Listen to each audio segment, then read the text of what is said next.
दोस्तों, एक बार फिर से आपका स्वागत है। तो चलिए दोस्तों, कहानी को शुरू करते हैं। मेरा नाम वरुण है। मैं सुबह से सड़कों पर मारा मारा फिर रहा हूँ। मुझे ऐसी लड़की की तलाश है जो मेरी ज़िंदगी में एक उम्मीद की किरण बनकर आए।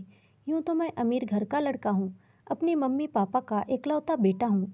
मेरे पापा कंपनी के सीईओ हैं। खूबसूरत लड़कियाँ मेरे आसपास घूमती रहती हैं। लड़कियों के मामले में मैं बहुत तेज हूँ। जब जिस लड़की पर दिल आ जाता उससे अपनी ज़रूरत पूरी कर लेता। आज एक ही दिक्कत हो गई थी। मेरी ज़िंदगी में एक ऐसी परेशानी आ गई थी जिस वजह से मेरा जीवन 24 घंटों में हमेशा के लिए बदलने वाला था। मेरी शादी बचपन में ही तय हो गई थी। मेरी माँ की दोस्त कौशल्या की बेटी से मेरी शादी सालों पहले तय हो चुकी थी। उस वक्त हम कोई रईस इंसान नहीं बल्कि मिडिल क्लास फैमिली से थे। मेरे पापा की जॉब चली गई थी। घर की हालत बुरी तरह थी और उस हालत में मेरी माँ की सहेली कौशल्या आंटी हमारे साथ खड़ी थी। एक दिन उन्होंने मेरी माँ से कहा, अगर तुम लोग चाहो तो कोई बिजनेस देख लो, क्योंकि नौकरी तो मिलने से रही। यूँ तो तुम्हारे घर का गुजारा नहीं चल सकता। मेरे मम्मी पापा कहने लगे, पर हमारे पास पैसे नहीं हैं। लेकिन तभी कौशल्या आंटी ने मेरे पापा के हाथों में 1 लाख रुपये थमा दिए और कहने लगी, इन पैसों से आप अपना कारोबार शुरू करें जीजाजी। उन पैसों से मेरे पापा ने अपना कारोबार शुरू किया था और आज हमारे पास करोड़ों की बिजनेस है। हम तो कौशल्या आंटी से भी काफ़ी रईस बन गए हैं, लेकिन मुसीबत में उन्होंने हमारा साथ दिया था। इसीलिए मेरी माँ ने भी उनसे वचन दिया था कि उनकी बेटी से मेरी शादी करवाएंगे। बचपन में तो उनकी बेटी काफ़ी खूबसूरत थी, पर जवान होते होते इतनी मोटी होती चली गई। मैंने उसे कई बार कहा था, अपनी सेहत पर ध्यान रखा करो, पर उसके हाथों में ना था। मेरी माँ अभी यही चाहती थी कि कौशल्या आंटी की बेटी कुकी से शादी कर लूँ, पर मैं कुकी से प्यार नहीं करता। इतनी मोटी होने के कारण कुकी बदसूरत लगती थी और आज हमारे पास करोड़ों की संपत्ति है। मैंने अपनी माँ से कहा, कौशल्या आंटी ने जो पैसों से आपकी मदद की थी, क्यों ना हम उसे सूद समेत वापस कर दें। मुझे कुर्बान क्यों करना चाहती हैं, पर मेरे मम्मी पापा उनका एहसान ना भूल पाए। कहा, ऐसा नहीं होता बेटा, पर मेरी जो कुर्बानी देने चले, मुझे समझ नहीं आता था कि इसमें मेरा क्या कसूर है। वह पक्की बात करने कौशल्या आंटी के घर जाने वाले थे, पर मैं अंदर ही अंदर बहुत परेशान हो गया। मैं इस शादी से बचना चाहता था और उसका उपाय सोचने लगा। अचानक मेरे दिमाग में एक प्लान आया कि मैं किसी लड़की से शादी कर लूं। लेकिन मैं करोड़पति इंसान हूं, ऐसी कई लड़कियां हैं जो मेरे पीछे पड़ी रहती हैं। उन लड़कियों को मुझसे कोई मतलब नहीं, बस मेरी दौलत से मतलब है। मैं ऐसी शादी नहीं करना चाहता था। मुझे लगा किसी गरीब लड़की से या नकली शादी की एक्टिंग कर लेता हूँ। यही सोचकर आज मैं घर से बाहर निकला था। मुझे एक लड़की की ज़रूरत थी। मैं सड़कों में काफ़ी तेज़ गाड़ी चला रहा था। उस वक्त धीमी धीमी बारिश हो रही थी। अचानक मेरी नज़र रास्ते पर एक अकेली खड़ी लड़की पर पड़ी। उसे देखकर मेरी हैरत का ठिकाना ना रहा, क्योंकि लड़की बिल्कुल लाल साड़ी में थी। मैंने थोड़े आगे जाकर गाड़ी रोक ली। गाड़ी से उतरकर मैं उसके करीब चला गया। उसकी साड़ी बुरी तरीके से भीग चुकी थी। उसका बदन साफ नजर आ रहा था। साड़ी बहुत ही खूबसूरत थी और नेट से बनी हुई थी, पर गीले होने के कारण मुझे उसका जिस्म नजर आ रहा था।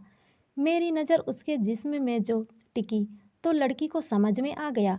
कहने लगी, आप कौन हैं? मेरे सामने क्यों आ गए? लड़की तेज आवाज में बोली। उसने अपने बालों को चोटी बना रखी थी। बाल गीले होने के कारण उसने अपनी चोटी खोल दी और बाल खुलकर सामने आ गए। लड़की की खूबसूरती देखकर मेरे मुंह से तो रस टपकने लगा था। मैंने कहा, मेरा नाम वरुण है। मैं एक कंपनी के सीईओ का बेटा हूँ। उसने कहा, इसमें मैं क्या कर सकती हूँ? मैंने कहा, देखो, मैं घुमा फिरा के बात नहीं करना चाहता। मुझे एक लड़की चाहिए। उसने कहा, मैं यहाँ धंधा करने नहीं आई हूँ। मैं अपने घर जा रही हूँ। तुमने शायद मुझे गलत लड़की समझ लिया है।